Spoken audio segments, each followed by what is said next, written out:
¿qué pasó con la muerte de Jesús? Escúchalo bien, mi amado. Cuando generalmente una persona parte a la eternidad por cualquier motivo, ya sea porque falleció o por alguna situación diferente, y cuando se le informa a las personas, después de saber la persona, lo siguiente que dice es: ¿qué pasó? ¿Cómo fue? ¿Qué sucedió?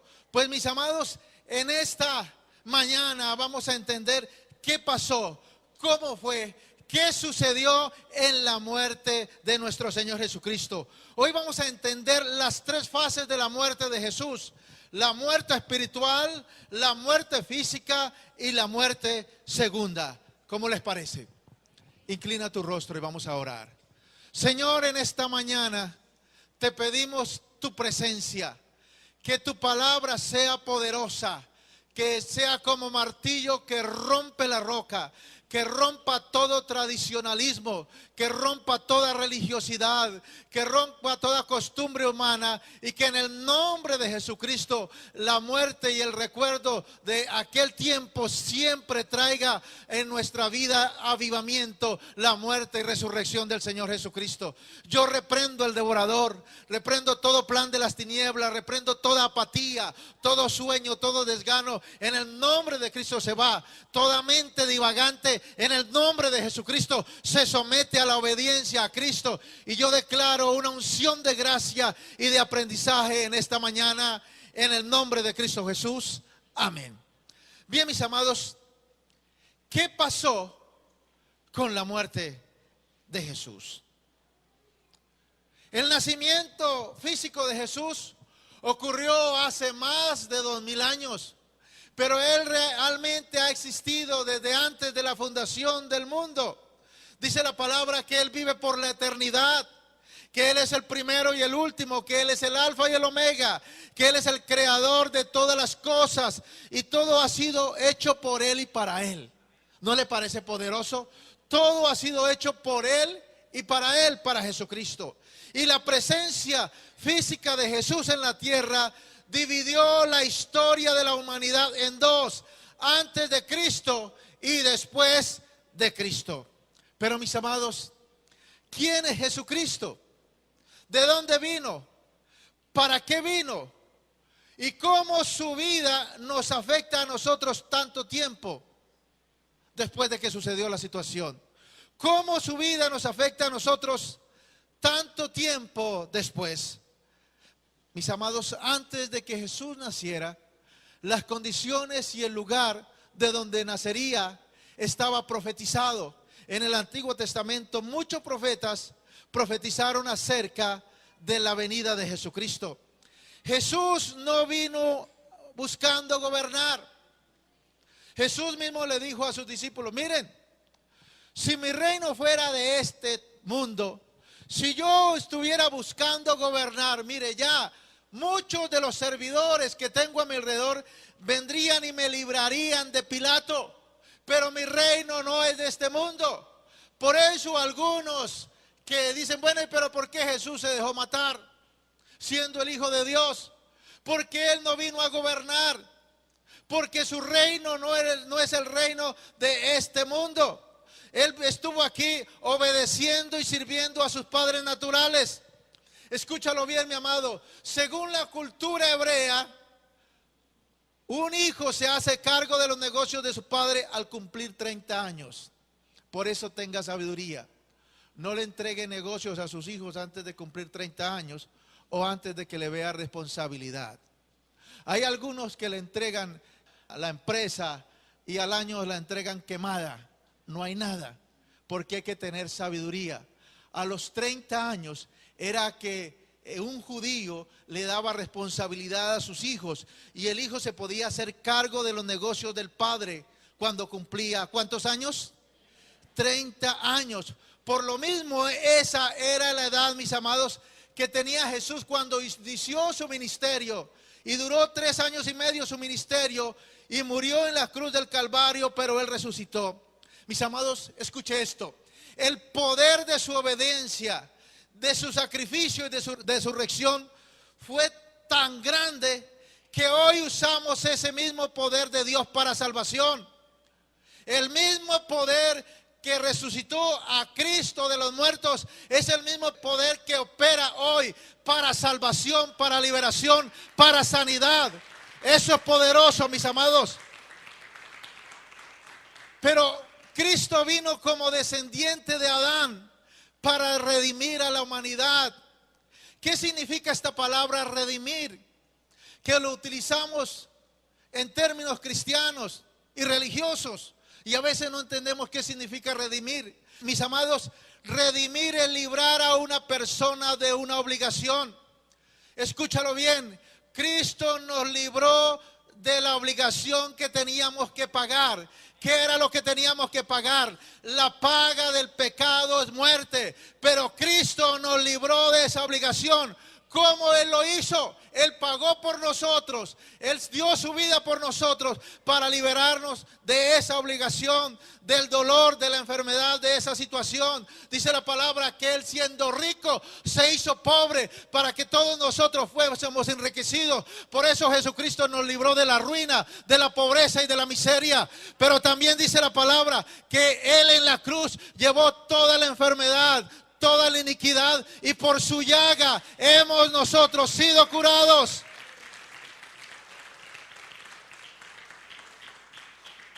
Escúchalo, mi amado, en la cruz hubo un intercambio divino. Jesús tomó el lugar que nos correspondía a ti y a mí y cargó nuestros pecados, nuestras rebeliones, nuestras enfermedades y todo el castigo que nos pertenecía por desobedientes. Y a cambio de eso nos dio sus bendiciones y todo lo que Él merecía por su obediencia e inocencia. La muerte de el hombre, la muerte entra a la humanidad como consecuencia del pecado. Dice la palabra, por cuanto todos pecaron, están destituidos de la gloria de Dios. Y Santiago 1:15 dice, entonces los malos deseos, en otras versiones dice concupiscencia. Entonces cuando leas concupiscencia, ¿qué quiere decir? Malos deseos. Después que han concebido, dan a luz el pecado. Y el pecado siendo hecho, siendo consumado, da a luz muerte. ¿Qué es lo que da a luz el pecado? La muerte. Por eso dice la palabra que la paga del pecado es muerte. Por eso hoy vamos a identificar esas tres fases de muerte de una persona. ¿Cuáles tres fases de muerte? Primero, la muerte espiritual. Segundo, la muerte física. Y tercero, la segunda muerte. Primero, la muerte espiritual. Segundo, la muerte física. Y tercero, la segunda muerte. Que toda persona que no conoce a Dios va a pasar por eso. Y que Jesús pasó para que tú y yo fuésemos liberados, libres de esas tres muertes. Primero, la muerte espiritual. ¿Qué quiere decir eso de la muerte espiritual? Ocurre incluso antes de nacer. Todos somos separados de la vida de Dios como consecuencia del pecado original. Todos los que venimos a esta tierra nacemos ya contaminados del pecado original, de la simiente de pecado. Entonces se preguntarán la gente, y entonces esos angelitos que mueren al nacer, esos niños que llevan algunos meses y son angelitos, aunque angelitos tienen simiente de pecado. Entonces la pregunta es, bueno, ¿y ellos qué? ¿Morirán eternamente o tendrán vida eterna? Pues exactamente yo no le puedo responder esa pregunta. Pero dice la palabra que todos vamos a tener un juicio y que cada uno recibirá su pago según sus obras. Cada uno de nosotros recibirá el pago según su obra, según como haya recibido a Dios en su corazón, la palabra de Dios y a Jesucristo. Entonces, mi amado, la muerte espiritual ocurre incluso antes de nacer. Todos somos separados de la vida de Dios como consecuencia del pecado original. Fue el tipo de muerte que sufrió Adán cuando pecó contra Dios. Génesis 2:17 dice: mas del árbol de la ciencia del bien y del mal no comerás, porque el día que de él comieres ciertamente morirás. ¿Qué es lo que dice la palabra? Que en el momento que Adán y Eva comieran del árbol de la ciencia del bien y del mal, ciertamente, ¿qué quiere decir la palabra ciertamente? Seguro, se lo aseguro que van a morir. Y como todos ya conocen la historia, ¿qué hizo Adán y Eva? Comieron del fruto prohibido. Entonces, ciertamente, ¿qué les pasó? Murieron. Pero escúchalo bien, algunos dirán, pero si Adán vivió 900 y pico de años, Eva no sabemos cuánto vivió, pero vivieron muchos años. Escúchalo, aunque físicamente Adán vivió muchos años, su espíritu murió al ser separado de Dios. Ya no tenían comunión con Dios. La comunión se había roto, su espíritu estaba muerto y no podían hablar con Dios. Por eso, escúchalo, Jesús nació sin naturaleza pecaminosa. ¿Por qué Jesús nació sin naturaleza pecaminosa aquí en la tierra? Porque Él no nació de la simiente de un varón, de un hombre. Él nació, dice la palabra, que fue concebido del Espíritu. Cuando María le preguntó al ángel, ¿y cómo será eso? Dice, el Espíritu Santo vendrá sobre ti y entonces concebirás. Es decir, Jesús fue concebido del Espíritu Santo. Por eso no tiene naturaleza pecaminosa.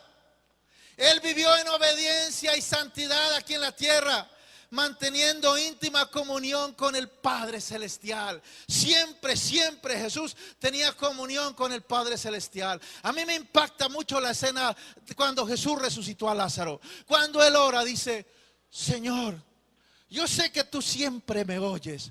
Yo sé que siempre tenemos comunión contigo, una relación contigo. Pero lo dije a causa de ellos, para que sepan que tú me has enviado.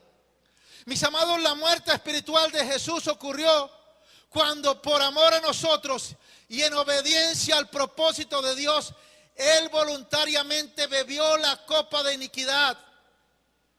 ¿Recuerdan allí en el Getsemaní?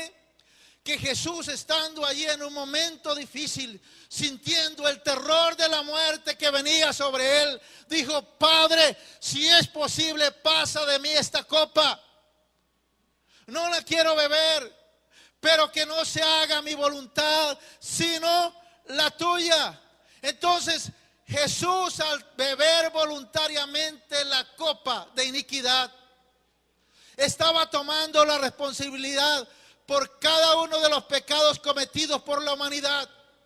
Jesús en ese momento se estaba haciendo responsable por cada uno de los pecados cometidos por la humanidad, que se cometieron, que hemos cometido y que vamos a cometer. Eso es precioso porque Él bebió la copa una vez y para siempre.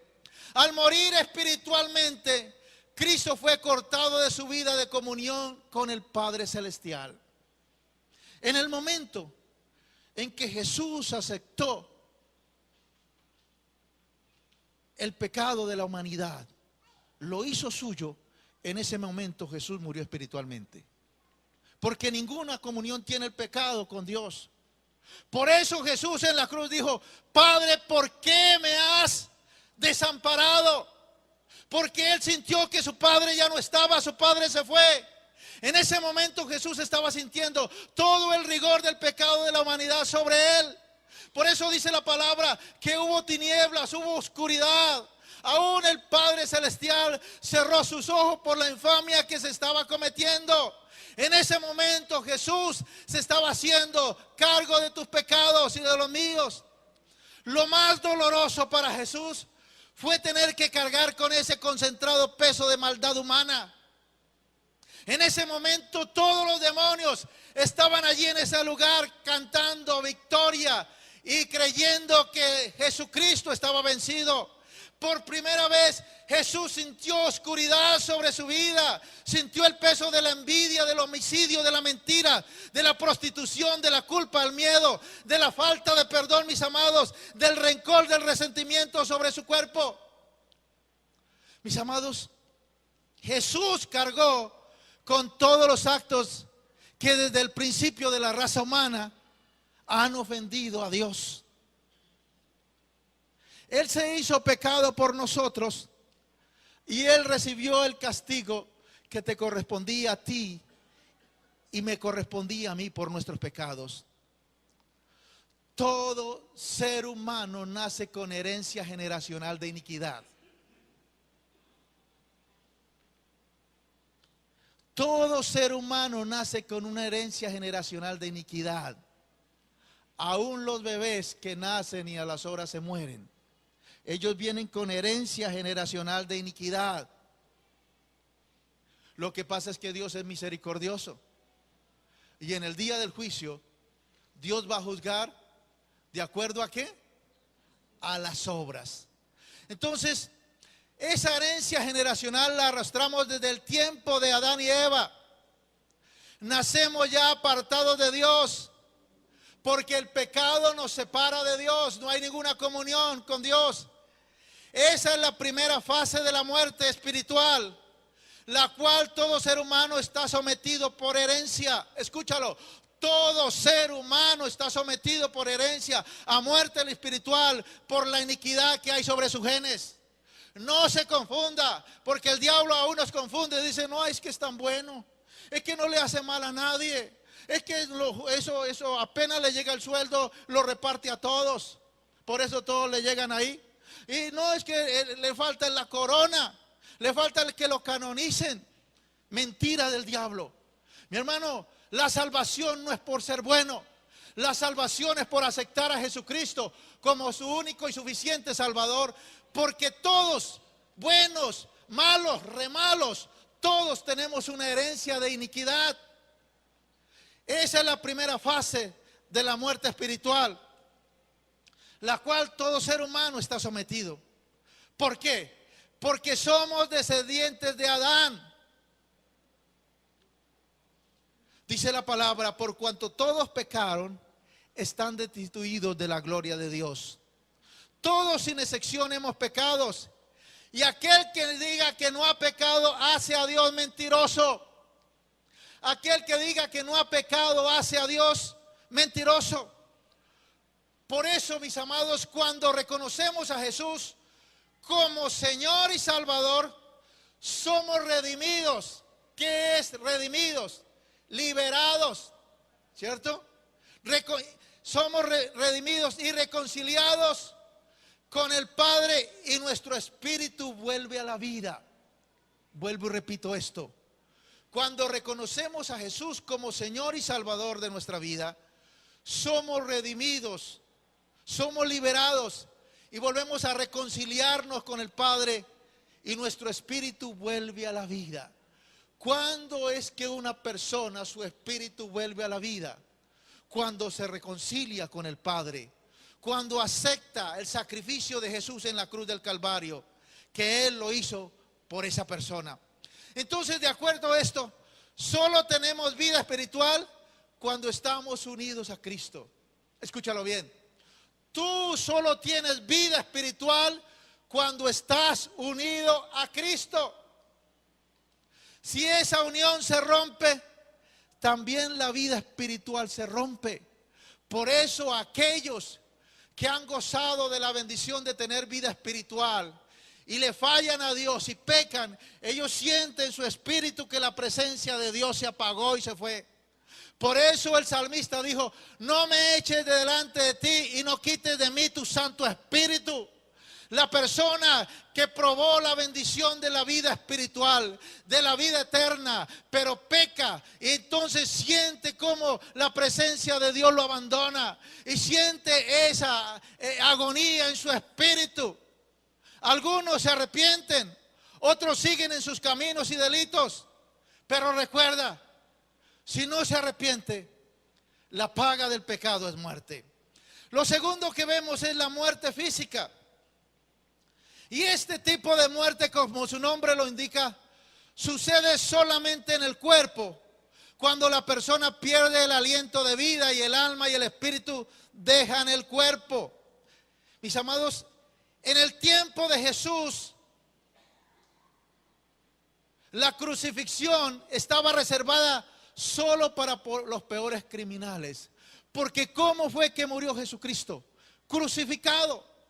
Y era una muerte que solo estaba reservada para los peores criminales, los asesinos, los traidores al imperio romano, los desertores del ejército, los esclavos, los extranjeros no gratos y los ladrones de alto nivel.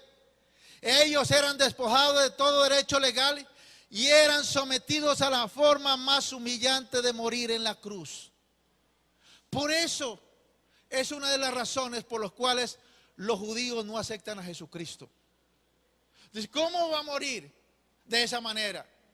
Si la muerte en la cruz estaba reservada solamente para los peores. Es más, la palabra de Dios dice que maldito es todo aquel que es colgado en un madero. Escuche, algunos usan la cruz como amuleto contra el diablo.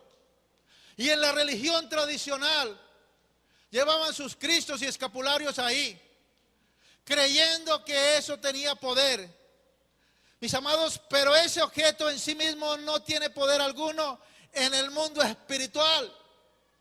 Ese instrumento es como la misma cruz del Gólgota que promocionaba a este jugador del fútbol por la televisión. ¿Recuerdan? Leonel Álvarez, que tuvo hasta problemas. Cómo estafaban la gente con la cruz.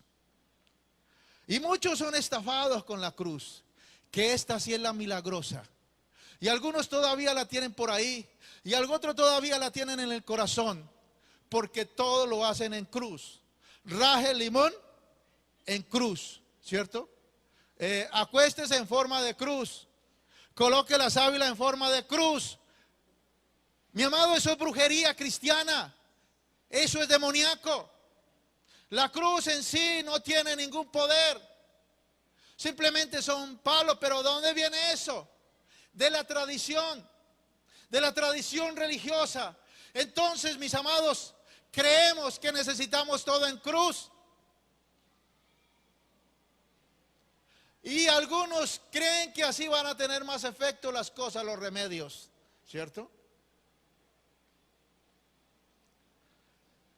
Pero ese objeto en sí mismo no tiene poder alguno en el mundo espiritual.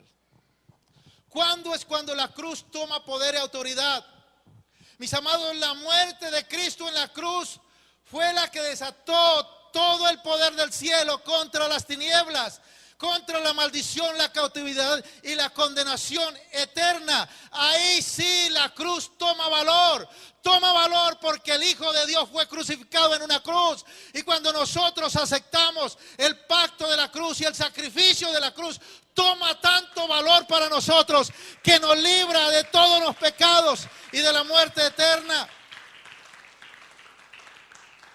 La muerte de Jesús le permitió llegar al mismo infierno para arrebatarle al enemigo el poder que tenía para esclavizar a ser humano. Pero, ¿por qué tuvo que padecer Jesucristo? Mis amados,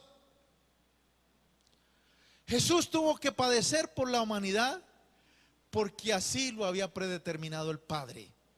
Así lo había determinado. Jesús fue azotado.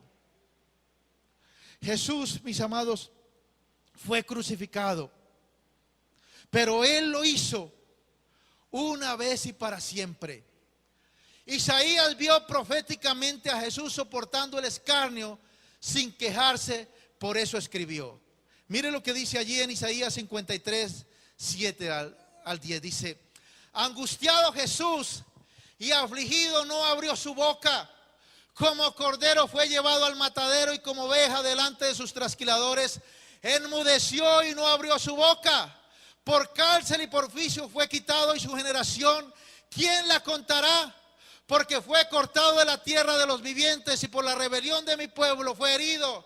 Y se dispuso con los impíos su sepultura, mas con los ricos fue en su muerte, aunque nunca hizo maldad, ni hubo engaño en su boca. Con todo eso Jehová quiso quebrantarlo, sujetándole a padecimiento. Solo para que tengamos una idea, la cruz pesaba alrededor de 130 kilos y tuvo que llevarla desde el palacio de Poncio Pilato hasta allí, hasta el monte Calvario. Luego lo crucificaron, le colocaron clavos en sus manos y en sus pies, que eran muy gruesos, como de 10 centímetros de largo, y la deshidratación y la pérdida de sangre, el sudor excesivo, la obstrucción circulatoria y respiratoria que le provocaba la postura allí colgado, más la fiebre traumática, el tétano y el agotamiento, acababan por matar a la víctima. Y así le sucedió a Jesús. Para acelerar la muerte en aquel tiempo, le partían las piernas con un mazo. Pero a Jesús no le hicieron eso, porque los profetas dijeron: no será quebrado ningún hueso para que se cumpliera la escritura. Jesús quedó desfigurado por las múltiples heridas. Dice la palabra: no hay parecer en él ni hermosura. Su cuerpo fue golpeado, su piel desgarrada por el azote, sus barbas arrancadas, su cabeza y frente laceradas con una corona de espinas.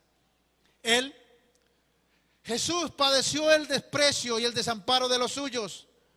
Los mismos a quienes había sanado, perdonado, ahora querían matarlo, mis amados. Pero hay algo poderoso. Jesús no fue una víctima del Imperio Romano, pues sabía quién era y para qué había venido a la tierra. Estaba consciente por qué moría, por quién lo hacía y qué sucedería después. Mis amados, su cuerpo fue puesto en una tumba por 3 días, pero sin ver corrupción, mientras su espíritu cumplía una gran tarea. Y aquí es donde entramos a la segunda muerte. Recuerde, muerte espiritual, muerte física y la segunda muerte. La segunda muerte ocurre solo en el ámbito espiritual. La segunda muerte es sufrir la expulsión definitiva de la presencia de Dios.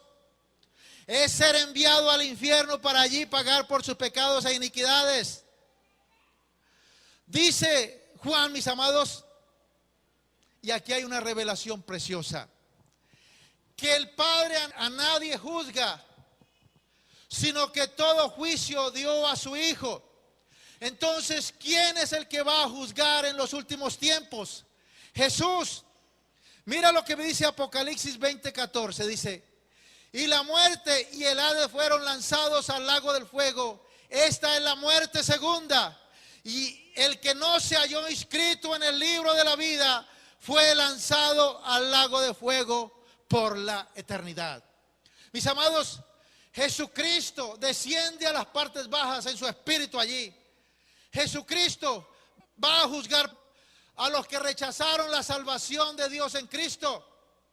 La salvación que nosotros recibimos por gracia y por fe. Luego de la muerte y resurrección de Cristo, nosotros somos salvos a confesar a Jesús como Señor y Salvador de nuestras vidas. Yo le pregunto en esta mañana: ¿cuántos son salvos aquí? ¿Cuántos han confesado a Jesús como Señor y Salvador? ¿Cuántos han confesado que Jesús es el Hijo de Dios? Eso es poderoso, mis amados. Por eso ya no es necesario sacrificio de animales ni sacrificio humano. Lo único que tenemos que hacer es aceptar a Jesús como Señor y Salvador. No hay otro remedio. Solo así nuestra iniquidad es arrancada y nuestro pecado perdonado, porque hemos sido lavados y santificados y justificados en el nombre del Señor Jesús, por el poder de su sangre, por el Espíritu Santo de Dios. Pero ¿qué ocurrió en la segunda muerte? Mis amados, Jesús recibió juicio por el pecado acumulado de toda la humanidad.